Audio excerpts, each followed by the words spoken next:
এক সময় যারা ঘন্টার পর ঘন্টা ফোনে লেগে থাকতো, আজকে ফোনের পর ফোন দিলেও কল রিসিভ হচ্ছে না, কল রিসিভ হচ্ছে না, কল রিসিভ হচ্ছে না।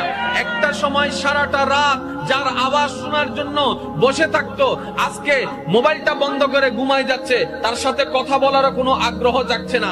একটা সময় যে ফোন রিসিভ না করলে রেগে যেত, আজকে সে ফোনের পর ফোন দিলেও বিরক্ত দেখাচ্ছে, কথা বলতে ইচ্ছা করছে না।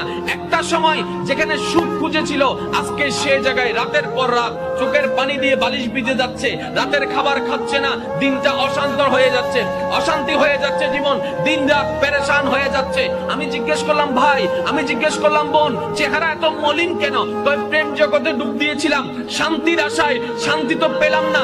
2 মাস পেলাম, 5 মাস পেলাম, 6 মাস পেলাম, এমনও অনেক আছে আজকে প্রেম দিয়ে ব্ল্যাকমেইল করা হচ্ছে, ইজ্জত হরণ করা হচ্ছে, টাকা হরণ করা হচ্ছে, ইজ্জত হরণ করা হচ্ছে। কথা বলেন ঠিক না বেঠিক?